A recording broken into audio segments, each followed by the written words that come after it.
Hello there and welcome to another edition of Primetime News on TV1. I'm Charlotte Benedict for the Newsfirst team. And I'm Aveksha Gunasekara. Here are your headlines for tonight. Newsfirst headlines. Main sponsor. For garden tools, b2b.lk.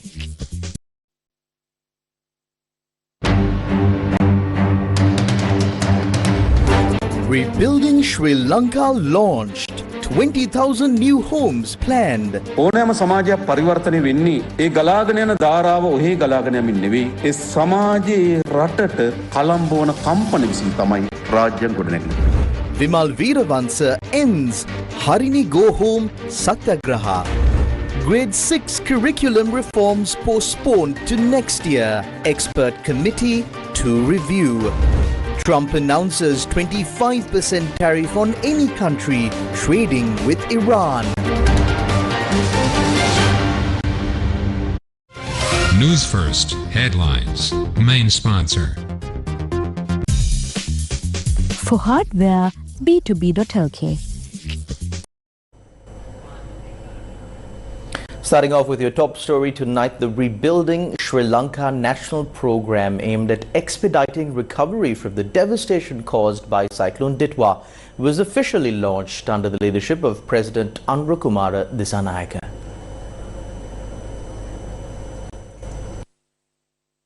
The inauguration ceremony of the Rebuilding Sri Lanka National Programme took place at the Bandaranayake Memorial International Conference Hall in Colombo, attended by cabinet ministers, senior government officials and foreign diplomats.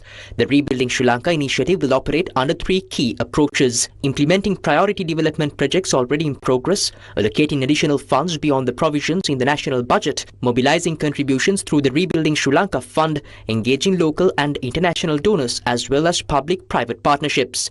The official Rebuilding Sri Lanka website was launched during the event, enabling anyone to contribute online. In a remarkable gesture of solidarity, citizens also pledged private land donations for those affected by the cyclone. අසඩ වශයෙන් ගත්තොත් පවුල් ලක්ෂ 7ක් කුමන ආකාරයෙන් මේ ව්‍යසනයේ ගොදුරු බවට පත් වෙලා තිබුණා 20000 ඉක්මවන අලුත් නිවාස අපි හැදිය යුතුයි. Approximately 700,000 families have been affected by this disaster in one way or another. We need to build more than 20,000 new houses. These new houses will be constructed under the plan we included in the 2026 budget, which already had a target of building 31,000 houses.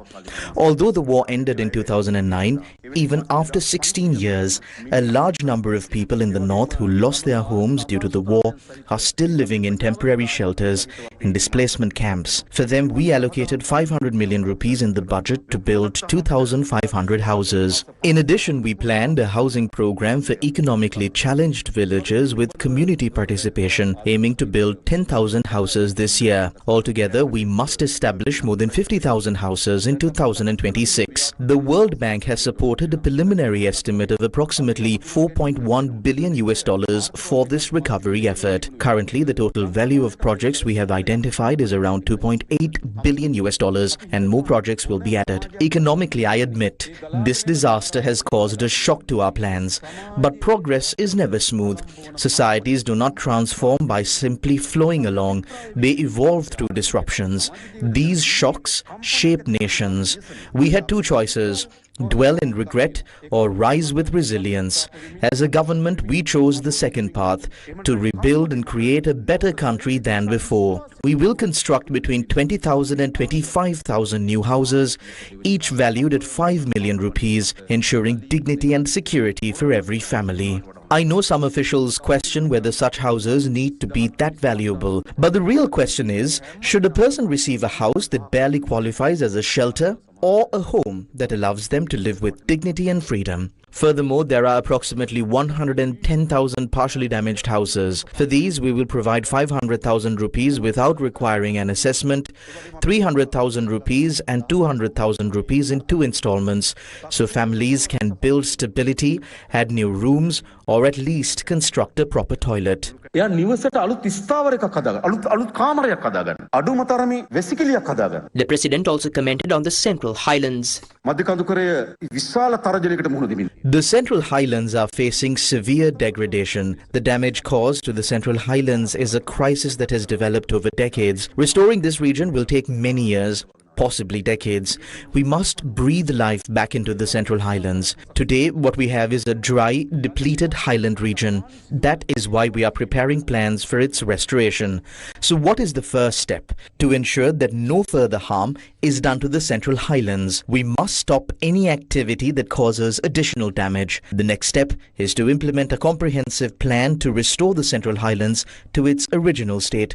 We must nourish and revive this region again for the future of our country. ඊළඟ පියවර තමයි මේ මධ්‍ය කඳුකරය යලි යථාවත් කර ගැනීම සඳහා අවශ්‍ය වන සැලැස්ම ක්‍රියාත්මක කිරීම. මේක අපි යලි පෝෂණය කරන්න අපේ රටේ අනාගතයේදී.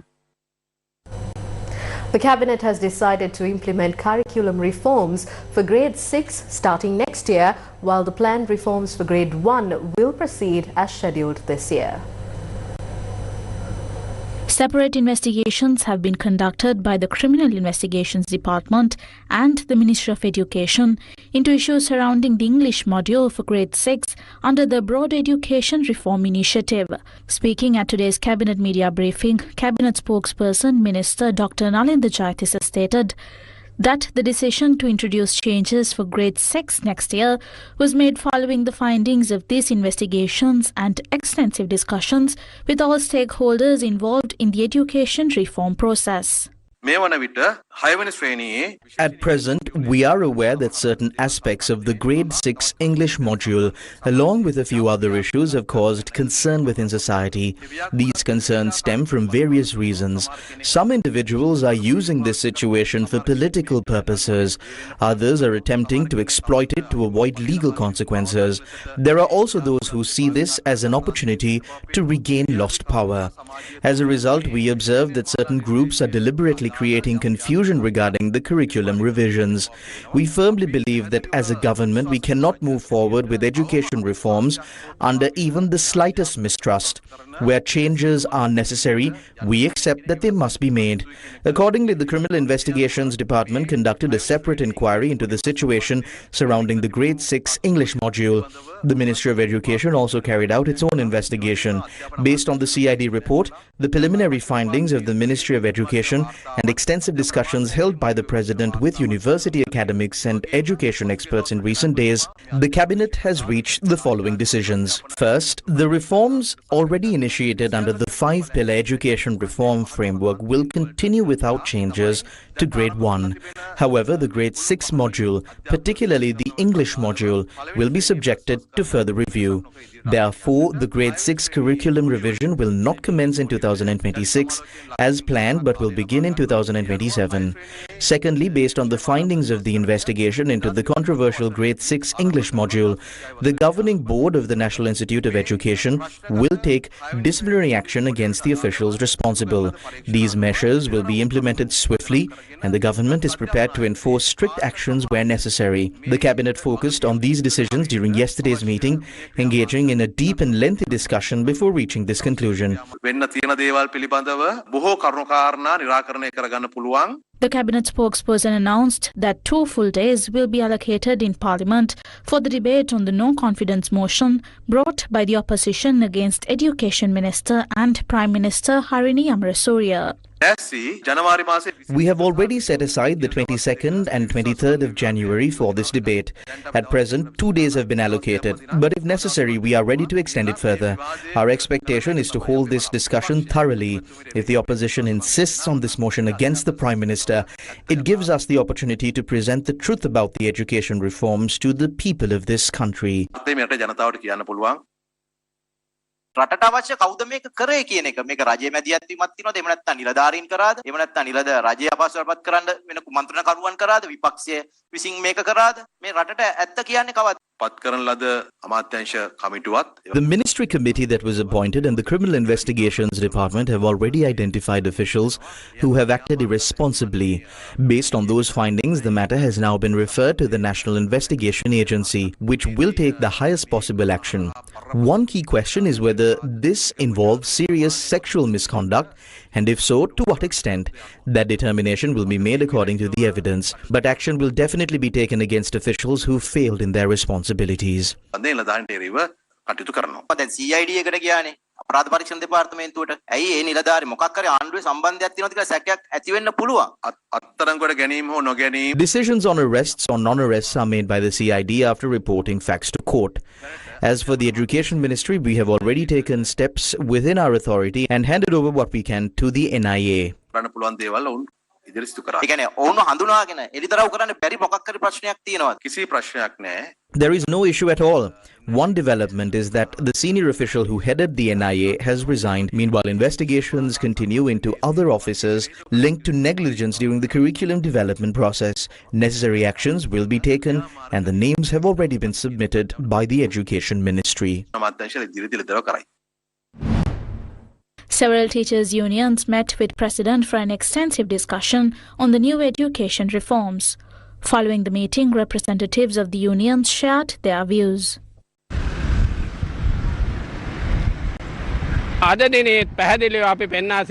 Today we clearly pointed out that since students will be starting afresh in grade 1, there are no major issues in implementing these reforms. However, if there are initial challenges in training, those should be corrected. Our request is that reforms be implemented under the guidance of a scholarly council formed with professionals from trade unions and experts, and that decisions be made in consultation with this council as per cabinet approval. The President agreed to establish such a council. We discussed issues related to the principal service, other staff services and teacher advisory services. We emphasized the need for solutions to these problems. We will remain vigilant to ensure these matters are addressed. This is by no means a reversal of education transformation. Only the curriculum reforms are being postponed. We know this transformation is being implemented through 5 pillars, and actions related to the remaining pillars will continue. At the same time, we are reviewing the journey so far, considering the views of trade unions, university academics and other stakeholders. By incorporating expert opinions and addressing shortcomings, our aim is to implement these curriculum reforms from next year. අදහස් යෝජනා මේ සියල්ල සම්පින්ඩනය කරගෙන අඩුපාඩුකම් නිවැරදි කරගෙන ලබන වසරේ සිට මේ විෂයමාලා ප්‍රතිසංස්කරණයත් ක්‍රියාත්මක කිරීම තමයි අපේ අරමුණ. Former parliamentarian Vimal Veeravansa this evening ended his Harini Go Home Satyagraha. Announcing the decision, Veeravansa said that the move came after the government decided to postpone grade 6 education reforms until next year. However, after launching the Satyagraha yesterday, Veeravansa declared that the protest will continue until Dr. Harini Amarasuriya resigned from her post as Minister of Education.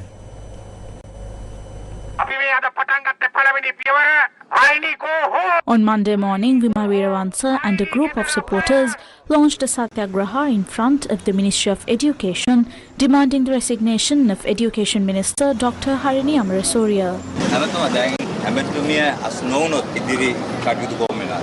අපි ඒක ඒ වෙලාවට තීරණය කරලා ඔබට දැනුම් දෙන්නම් අපි මේ සටන ජයග්‍රහණය දක්වා ගෙනියනවා. ඒ සාතිකය දෙනවා. On Tuesday morning, as the Education Minister was leaving ministry premises, the protesters expressed their reactions.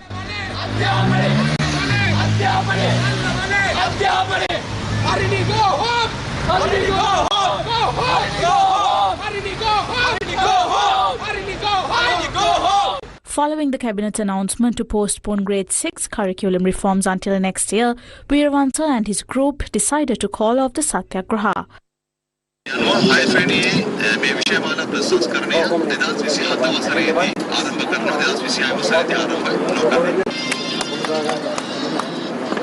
So what happens now to the demand for Harini Amarasuriya's resignation? Here's Vimal Veeravansa's response. They knew it would be the end of them if they proceeded with this. That's the most important lesson. The minister's stance is tied to this decision. Sending her home was linked to that. Now that the decision has been reversed, we consider this a victory. Therefore, we are ending the protest here today. Meanwhile, a separate group arrived at the protest site to voice opposition to Weerawansa, reminding him of his past actions.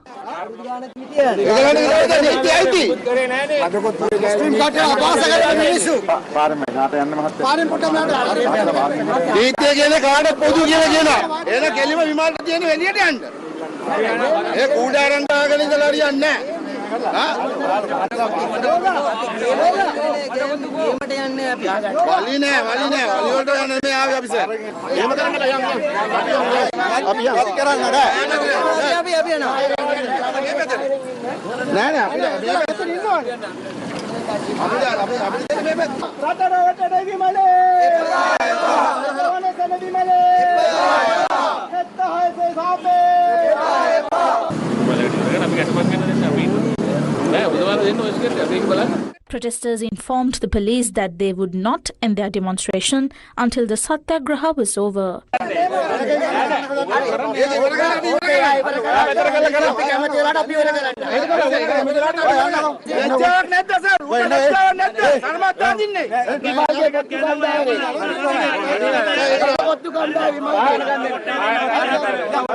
Finally, Vimal Weerawansa and his group ended the satyagraha later in the day.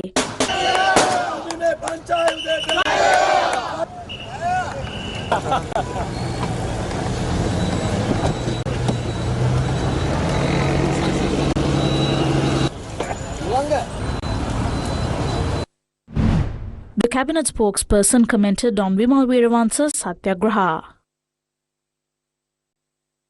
I don't believe the decision we made would be a reason for him to end his hunger strike. His protest was aimed at removing the Prime Minister and the Education Minister from her positions. So I think he will continue with the hunger strike. As long as it does not disrupt the work of the Ministry of Education or the Department of Examinations and does not create unnecessary public inconvenience, he can continue until the Prime Minister and the Education Minister steps down. This is his decision and no one will interfere. It seems this will go on. News First with the people. Chief incumbent of the Mihintale Rajamaha Viharaya, Venerable Walava Hangunawave Dhammaratana Thero, lodged a formal complaint today with the Criminal Investigation Department against Minister Lal Kantha. Chief incumbent of the Mihintale Rajamaha Vihara, Venerable Walava Hangunawave Dhammaratana Thero, arrived at the CID premises accompanied by several politically active monks and the Deputy Legal Secretary of the Samagijana Balawegaya. After filing the complaint, he spoke to the media regarding the matter.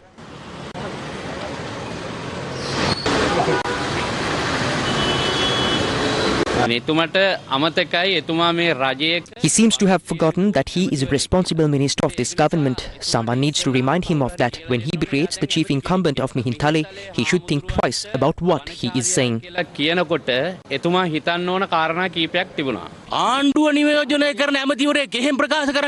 How can a minister representing the government make such statements? This is not just Lal Kantha or the agriculture minister. This is a person holding multiple high-ranking positions representing the country internationally. They are paid with the people's tax money to serve the nation. He should act accordingly. Meanwhile, journalists raised inquiries regarding this matter during today's cabinet decisions media briefing. නැවතුවා මේ රජයේ ප්‍රබල ඇමතිවරයෙක් විශේෂයෙන්ම මේ කියනවා නම සඳහන් කරනවා ලාල් කාන්ත ඇමතිවරයා විෂුන් වහන්සේ නමකට විශේෂයෙන් මේ මිහින්තලේ නායක හඳුරවන්න තමයි මේ චෝදනාව කරේ කියන එක පැහැදිලිත් වෙනවා වනචාරියා කියලා කතා කරනවා ප්‍රසිද්ධියේ ඔබතුමාලාගේ ස්ථාවරය මොකද්ද ඔබ අනුමත කරනවද ඒ ආකාරයෙන් මහා සංඝරත්නයේ හිමි නමකට එහෙම කතා කිරීම කොයි එකද බහන අනුමත කරනවා එහෙම කතා කිරීම ඔබ අනුමත කරනවද කියලා මොකක්ද මිහින්තලේ ස්වාමින් වහන්සේ කෙනෙක් ලැක කරගෙන ලාල් කාන්ත ඇමතිවරයා කියනවා වනචාරියා Lal කාන්ත ඇමතුමාවත් Neither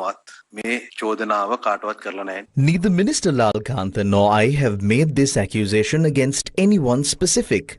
He said, Mihintale Vanacharya. Mihintale is the area where his electorate is located.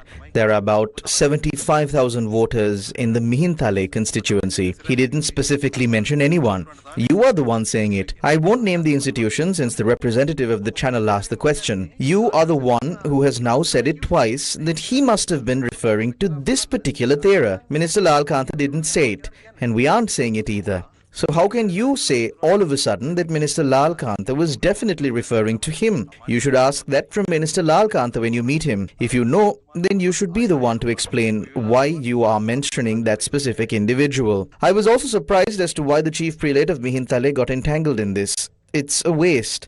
I think the best thing to do is, if someone feels it was directed at them, they should take legal action. I listened to Minister Lal Kantha over and over again. At no point did he mention a specific individual. When that is the case, how can we say it was said specifically to that person? මෙයා තමයි පුද්ගලයා කියන්නේ. එහෙම වුණාම ඉතින් කොහොමද අපි කියන්නේ අහවල් කෙනාටමයි කිව්වේ කියලා.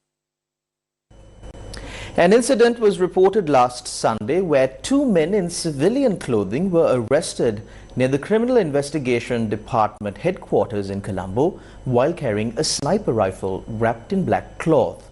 Initially, their identities could not be confirmed, but later it was revealed that they were members of the Sri Lanka Army. Yesterday, the two suspects were produced before the Fort Magistrates Court and released after the court considered submissions made by the army. The arrest took place near the CID building close to the Harbour Master's office and the port gate, where suspects usually report to the CID under court orders. At the time, a large number of suspects were present at the CID premises. CID informed the court that the weapon found in their possession was an AW type sniper rifle. The men, dressed in civilian attire, had the weapon wrapped in black cloth and carried no identification documents. CID further stated that intelligence reports suggested a possible plan to target senior CID officials using sniper rifles, which led to the immediate arrest of the two men. Following investigations and statements from multiple parties, CID submitted a detailed report to the court yesterday. An army legal officer told the court that the suspects were army commander soldiers engaged in hostage rescue rehearsal inside the port premises. He explained that they were returning from special training and had entered through an alternate route because the main gate was closed, leading to their arrest. The army also confirmed that the soldiers had authorization to carry the sniper rifle. However, CID requested court approval to continue investigations into the weapon and obtain mobile phone analysis reports of the suspects. The magistrate ordered their release but stated that further directives regarding the weapon would be issued later. Sri Lanka and China are to finalize the Hambantota oil refinery deal by March 2026. Sri Lanka's Minister of Foreign Affairs Vijitha Herath has assured Chinese Foreign Minister Wang Yi that the long-awaited agreement on the Sinopec oil refinery project in Hambantota will be finalized within the first quarter of 2026. The announcement came in an official statement following Minister Wang Yi's brief visit to Sri Lanka yesterday, during which both sides held productive discussions aimed at strengthening bilateral ties and advancing the strategic cooperative partnership between the two nations. According to the statement, the meeting reaffirmed the long-standing friendship and time-tested cooperation between Sri Lanka and China, rooted in centuries of cultural exchange and consolidated over 7 decades of diplomatic relations. Talks also focused on expanding collaboration in trade, investment, development cooperation and tourism, signaling a renewed commitment to deepening economic engagement. The Chinese government officially handed over a massive consignment of 11,484 million meters of fabric to Sri Lanka today. Newsfirst Onilka Amaratunga filed this report. The Chinese government officially handed over a massive consignment of 11.484 million meters of fabric to Sri Lanka today, earmarked for the country's school uniform program. The ceremonial handover was presided over by Prime Minister Harini Amarasuriya alongside Chinese Ambassador Chi Zeng-hong, Education Secretary Nalaka Kaluwapa and other dignitaries. The donation will ensure that students across Sri Lanka, including those in government and government-assisted schools, as well as student monks in state-approved Pirivena institutions, receive free school uniforms, reinforcing the principle of equal access to education. Prime Minister Harini Amarasuriya expressed gratitude to the People's Republic of China for its unwavering support to Sri Lanka, extending beyond education into disaster recovery efforts. China's support extends beyond education. During Cyclone Ditwa, China provided critical assistance to communities affected by the disaster, helping them recover and rebuild. Such actions demonstrate a consistent commitment to the well-being of our people, particularly our children. International cooperation in education must ultimately serve the learner. On behalf of the government and the people of Sri Lanka, I extend our sincere thanks to President Xi Jinping, the government and people of China, Your Excellency Xi Zhenghong, and all those involved in this program. We look forward to continued collaboration and especially want to thank you, Your Excellency. You took a very special interest in making sure that these uniforms were also delivered on time so that we could distribute it among the schools. I know you made a special effort based on our requirements and our requests. So this is part of our efforts to ensure that all children have access to education with dignity, so that no child feels different from any other child. And this is, I know, a sentiment that both our countries share. Ambassador of the People's Republic of China to Sri Lanka, Chi Zhenghong, announced the continuation of China Aid's school uniform material project. The China Aid School Uniform Material Project began in 2023 and has been successfully implemented for 4 consecutive years. This year, China is donating 11.48 millimeters of fabric, valued at approximately 5.6 billion Sri Lanka rupee, to meet the needs of 4.4 million Sri Lanka students. Those materials are being delivered in 5 bunches. 3 have already arrived, with the final 2 expected shortly. We will hold a commencing ceremony tomorrow for the digital transformation project of the general education, further contributing to the modernization of Sri Lanka's school system. Those initiatives are designed to provide tangible support for the development of education in Sri Lanka. As we all say in China, no matter how difficult the circumstances, education must never be compromised. Allow me to reaffirm that whatever Sri Lanka faces challenges, China will remain your reliable brother and partner. Moving forward, we are committed to providing continued support to the best of our capacity. We hope to see those fabrics turn into beautiful uniforms worn by all the energetic students around this campus. Distribution of the fabric to zonal education officers is expected to commence on the 19th January, ensuring that students receive the assistance within the month. The US has doubled its aid provided to Sri Lanka for Cyclone Ditwa recovery, with the total now reaching $4 million. The U.S. Embassy in Sri Lanka announced an additional $2 million in humanitarian assistance to support communities affected by Cyclone Ditwa, bringing total U.S. aid for the disaster response to $4 million. This new funding builds on the $2 million announced in December 2025, within 72 hours of the cyclone's landfall, underscoring Washington's commitment to timely and effective support for Sri Lanka. U.S. Ambassador Julie Chung said that, quote, "When Sri Lankans needed support, the United States responded," unquote.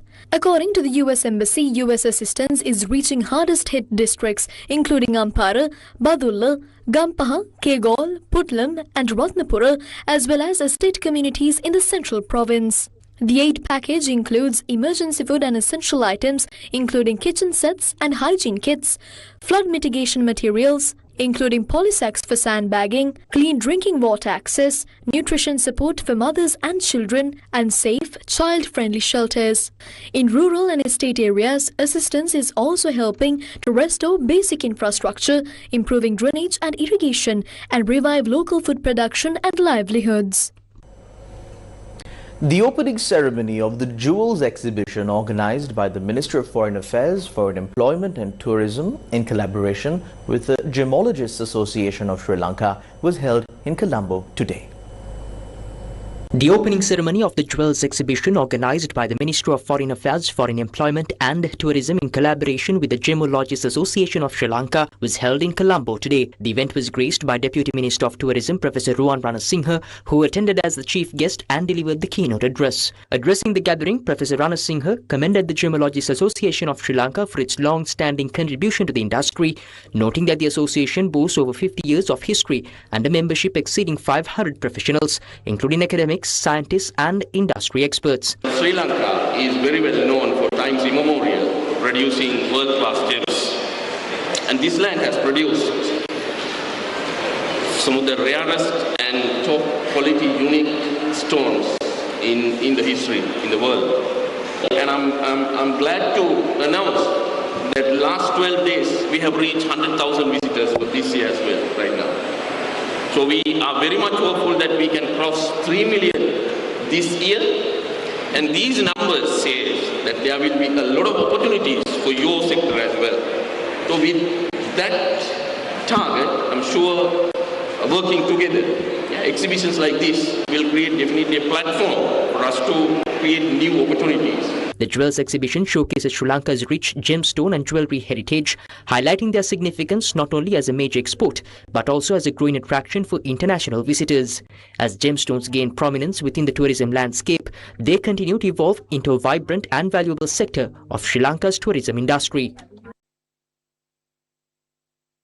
Sri Lanka has recorded 100,000 tourist arrivals within the first 12 days of this year, according to Deputy Minister of Tourism Ruwan Ranasinghe. The Tourism Development Authority reported that India tops the list with 11,367 visitors, followed by Russia with 8,425, the United Kingdom with 6,067 and Germany with 5,306 arrivals. The Colombo High Court scheduled the pre-trial hearing for the 11th of February in the case filed against Ramit Rambukwala, son of former Minister Keheli Rambukwala, over allegations of illicit asset accumulation. The case has been filed against former Minister Keheli Rambukwala, his wife Kusum Priyadarshini Apavaihena, daughters Chamit Prijanika Rambukwala, Chandula Ramali Rambukwala, Amali Nayanika Rambukwala and son-in-law Isuru Pulasti Bandara Polgasdenia. According to the indictment by the Commission to investigate allegations of bribery or corruption, Ramit Rambukwala is accused of committing offences under the Penal Code of Sri Lanka by unlawfully accumulating assets worth over 270 million rupees between the 13th August 2020 and the 24th June 2024, while serving as the personal secretary to the former minister Keheli Rambukwala. During today's proceedings, the prosecution submitted several documents required for the case to the court. The judge ordered that copies of these documents be provided to the defence. After reviewing the submissions, Colombo High Court Judge Muhammad Mihail fixed the 11th February for the pre-trial conference.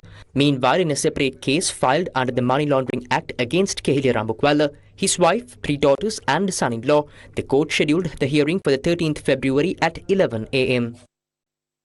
The Colombo High Court fixed the 10th February for the pre-trial hearing in the case filed against former Minister of Investment Promotion Lakshman Yapabewardena and former Director General of the Board of Investment Jayanta Edrisinghe.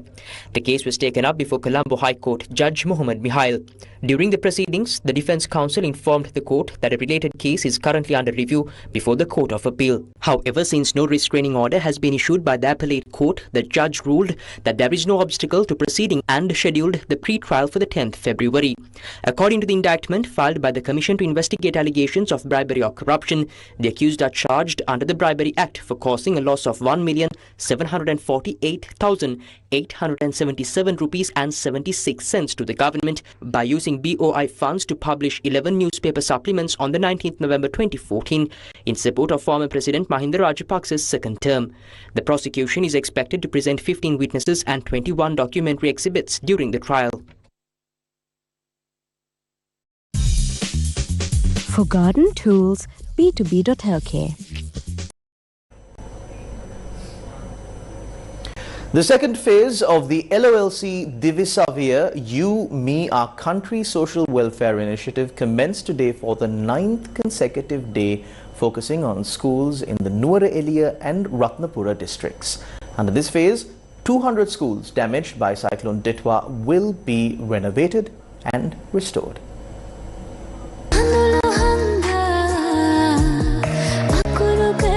The Loyalty Divisavi program consists of 3 phases. Phase 1, over a period of 10 days, essential dry rations and other necessities were distributed to families whose homes were completely destroyed by Cyclone Ditwa. Phase 2 aims to rehabilitate 200 cyclone-affected schools across 6 districts in 3 provinces. This morning, newly renovated buildings at Ullindua Vidyalaya in the Ambalapitiya Divisional Secretariat Division and West Ward Tamil Vidyalaya in Nuwara district were officially handed over to students.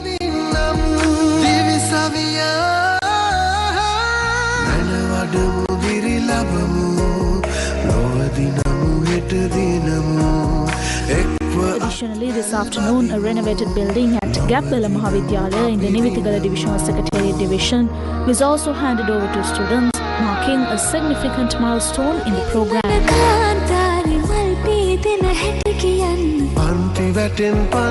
The Loyalty Divisavi Social Welfare Initiative is dedicated to serving the people of Sri Lanka.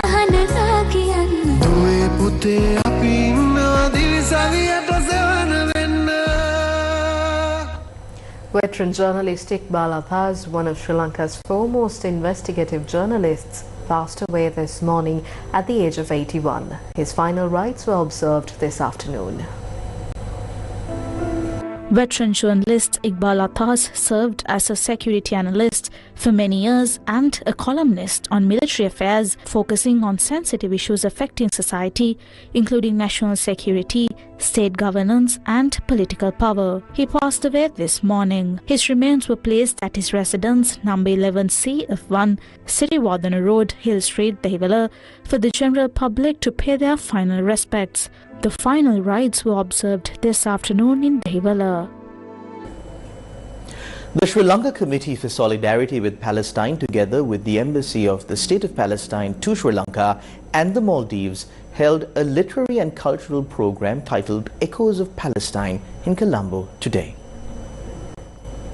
The Sri Lanka Committee for Solidarity with Palestine, in collaboration with the Embassy of the State of Palestine to Sri Lanka and the Maldives, held a literary and cultural program titled Echoes of Palestine in Colombo today. The event marked the launch of the book, The Heritage of the Homeland, Trampled by a Superpower Palestine, authored by Imtiaz Bakir Marker, former minister and former co-chairman of the SLCSP. The book highlights the history, heritage and rights of the Palestinian people, while shedding light on their long-standing struggle. The program also featured a theatrical performance titled For a Palestinian, which drew strong emotional responses from the audience. I've got 5 months until the wedding. So I'm going to do my research and get to know the history of people more better. Reconnect with my roots sort of thing. And so I start. Here comes Rocky and tasting, cheating and smiling. Fellini wants to feel when he's waiting for you just around the corner. I mean, there is history. And it is undisputed. It's been made in this moment in the piazzas over espresso and vino. The event brought together diplomats, academics, artists and members of civil society, reaffirming solidarity with the Palestinian cause through literature and cultural expression.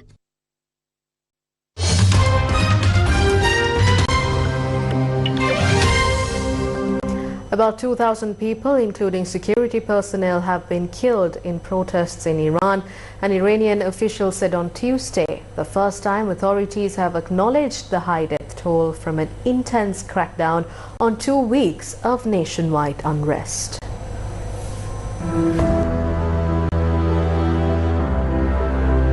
Speaking to foreign media, the Iranian official said that people he called terrorists were behind the deaths of both protesters and security personnel. The official, who declined to be named, did not give a breakdown of who had been killed. The unrest, sparked by dire economic conditions, has posed the biggest internal challenge to Iran's clerical rulers for at least 3 years and has come at a time of intensifying international pressure after Israeli and US strikes last year. On Monday evening, US President Donald Trump announced 25% import tariffs tariffs on products from any country doing businesses with Iran, a major oil exporter. The tariff announcement stands to impact China, Brazil, Turkey and Russia among others. There was no official documentation from the White House of the policy on its website, no information about the legal authority Trump would use to impose the tariffs or whether they would be aimed at all of Iran's trading partners. In response to Trump's declaration, China said it opposed, quote, any illicit unilateral sanctions and long-arm jurisdiction and will take all necessary measures to safeguard its legitimate rights and interests.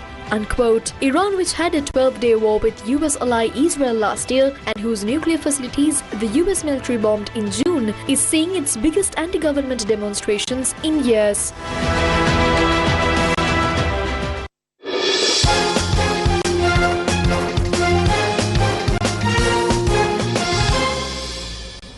Luciano Benavides continued his impressive form at the 2026 Dakar rally by winning stage 8 in the bikes category and moving on to the overall lead after the longest special of this year's event.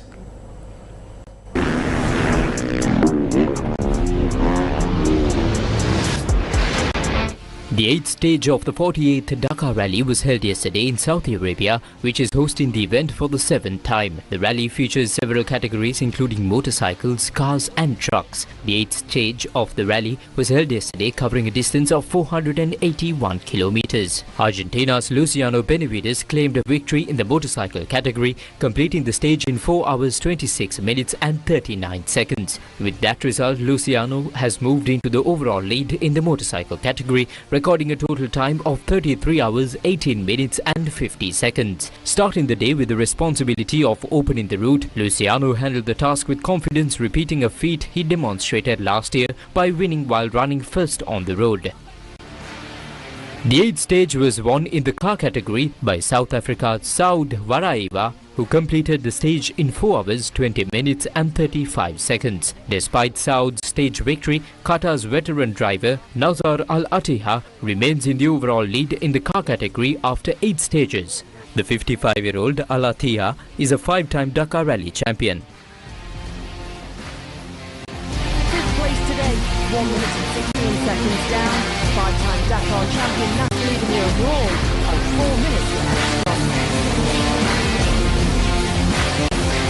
Barry Allen leads home a Toyota Vision Racing. Alyssa Healy, the Australia captain and one of the most successful players of all time with 8 World Cup titles, will retire from all cricket after the multi-format home series against India in February-March 2026. Healy, who was named Meg Lanning's full-time successor as captain in late 2023, won't feature in the T20 international leg of the India series, so Australia can start building towards the T20 World Cup later in the year, but will play the ODIs before finishing her career with an 11th test cap in the day-night encounter at the WACA from 6th to the 9th of March. Healy made her Australia debut as a 19-year-old in February 2010 and has scored more than 3,500 runs in ODIs. In T20 internationals, she will finish with 3,054 runs at 25.45, including a career best 148 not out, the highest individual score among 4-member teams. She has since played the second most T20 international matches for Australia and currently holds the record for the most T20 international dismissals. And that's a wrap of Primetime News on TV1 for tonight. Thank you for watching. Good night.